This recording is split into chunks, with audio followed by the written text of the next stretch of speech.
हर हर महादेव, जय भोलेनाथ। नमस्कार, मैं साधना पांडे मार्गदर्शन पे आपका स्वागत करती हूँ। तो दोस्तों, आज ये जो देख रहे हैं आप डिब्बा, इसमें पड़ा हुआ जो है कुछ उपहार है, कुछ गिफ्ट है जो मेरे लिए बहुत ज़्यादा महत्वपूर्ण है और बहुत ज़्यादा अनमोल है। तो चलिए मैं दिखाती हूँ आपको कि ये कौन सा उपहार है, क्या है और इतना खास मेरे लिए क्यों है।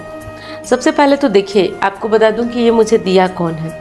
तो ये झारखंड की एक सब्सक्राइबर हैं सुमन जी। तो ये सुमन जी का उपहार है, गिफ्ट है। और वो अभी आई थी मुझसे मिलने, हुआ तो 3-4 दिन हुआ, और मिलने आई थी और ये सारा उपहार जो है ले करके आई थी। तो चलिए मैं दिखा देती हूँ। देखिए,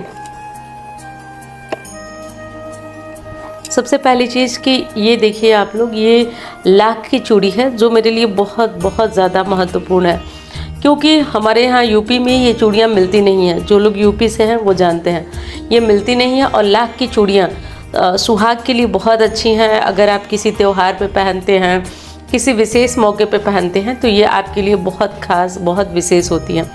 तो ये लाख की चूड़ी है और जो मैं मानती हूँ कि मेरे लिए बहुत बहुत बड़ा उपहार है लाख की चूड़ी, क्योंकि ये चीज़ें ना जल्दी मिलती नहीं हैं हमारे यहाँ, लाख की चूड़ियाँ।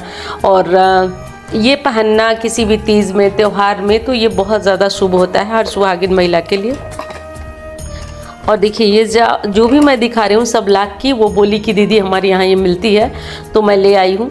तो ये भी देखिए, ये भी है, सुंदर है। आने वाली वीडियोज़ में तो आप लोग देखेंगे ही।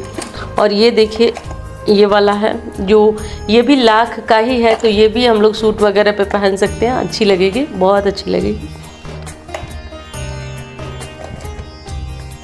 और देखिए, मुख्यतः मेरे दिखाने के पीछे बस यही कारण था कि देखिए,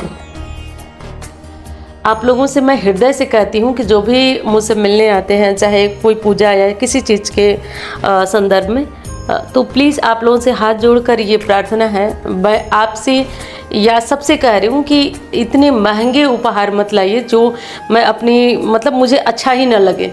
क्योंकि देखिए, मैं समझती हूँ कि ये महंगा है और इनका जो उपहार दिखाने का मेरा उद्देश्य था वो यही था दोस्तों, कि आप लोग भी इसको समझिए। क्योंकि मैं बार बार इसे वो कर रही थी कि इसको पहनूं, बता रही हूँ कि ये ज़्यादा दिन हुआ मुझे मिले हुए, लेकिन मेरी अंतरात्मा कह रही थी कि मैं कैसे इसको रख लूँ, कैसे आप लोगों को ना दिखाऊं और पहन लूँ। हालांकि कई लोग इसके संदर्भ में ये भी कहते हैं कि दिखाती हैं, तो इसलिए मैं ये चीज़ें नहीं दिखा रही थी आप लोगों को। लेकिन नहीं दिखाना मुझे बिल्कुल भी अच्छा नहीं लग रहा था, मेरा ज़मीर इसके लिए बिल्कुल भी तैयार नहीं था कि मैं बिना दिखाए सिर्फ पहन लूँ। हालांकि बता देती हूँ कि वो जो लाई थी, मिलने आई थी, वो क्यों आई थी। उनकी कोई सूता की फैक्ट्री कंपनी थी, वो लगभग बंद हो चुकी थी, और महादेव के आशीर्वाद से वो अब चालू हो चुकी है, महादेव के उपायों से, उनकी पूजा पाठ से। तो इससे वो बहुत ज़्यादा प्रसन्न थी और बता रही थी कि जिस दिन वो चालू हुआ दीदी, आपकी वीडियो आई कि पायल नवरात्रि में अपनी पत्नी को लाइए। तो उसी दिन का ये पायल आपके लिए भी ला करके रखा हुआ था, बस मौके का इंतज़ार था। तो ये चलिए पास से भी आपको दिखाई देती हूँ। देखिए, ये पायल है,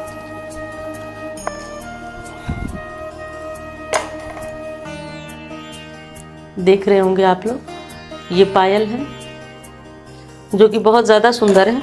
और देखिए, इसी में की पायल जो मैं इस समय पहनी हूँ वो भी आपको दिखा रही हूँ, सेम ऐसी ही है। देखिए, सेम ऐसी ही पायल है जो मैं पहनी हूँ। तो मेरी थोड़ी पुरानी हो गई है, काली हो गई है, क्योंकि आप जानते हैं चांदी का और कि क्या मतलब, लेकिन सेम ऐसी ही है जो ये पायल है। तो ये आज की पायल नहीं है, मुझे मतलब मुझे ख़रीदे हुए 3-4 साल तो हो गया। और ये जो अभी पायल है, मैं डिज़ाइन देखी इनका, तो मुझे बिल्कुल बिल्कुल बिल्कुल बराबर, मतलब एकदम सेम लगी दोनों पायल। तो देखिए, मैंने जो कहा उसको अब आप बताइए, मेरी दुविधा आप समझिए। क्योंकि मुझे जो है ऐसा कहा जाता है कि दीदी ऐसा क्यों, मतलब कई बातें हैं जो मैं यहाँ पे आपको कैमरे के सामने नहीं बता सकती हूँ। और जब भी कोई महंगा उपहार या कोई इस तरह की चीज़ रहती है जिसको मैं बिना बताए अगर रख लेती हूँ, तो मेरे अंतरात्मा पे एक बोझ रहता है कि मैंने किसी को बताया भी नहीं और मैं उसे इस्तेमाल कर रही हूँ, तो मुझे ये चीज़ अच्छी नहीं लगती है। और अगर बताती हूँ तो लोगों की सोच या का नज़रिया थोड़ा सा अलग हो जाता है मेरे लिए। तो ये बात आप लोग सोच के बताइएगा, क्योंकि मेरी अंतरात्मा जो कहती है मैं उसी के आधार पे काम करती हूँ। तो आप लोग प्लीज़, आप लोगों की बातें, आप लोग का कमेंट मेरे लिए बहुत ज़्यादा मायने रखता है। तो आप बताइएगा, क्योंकि भगवान की ऐसी कृपा, आप लोगों का प्यार है कि मुझे आप लोगों से अक्सर ये चीज़ें, जो चूड़ी, बिंदी, ये सब चीज़ें मुझे मिलती ही रहती हैं। तो ये चीज़ें मुझे आप लोगों के साथ शेयर करना चाहिए या नहीं करना चाहिए, तो ये मुझे ज़रूर बताइएगा, क्योंकि मैं इस दुविधा में हूँ। मुझे कई ऐसी बातें सुनने को मिली हैं जिसलिए मैं ये चीज़ नहीं शेयर करती हूँ। तो मुझे प्लीज़ बताइएगा।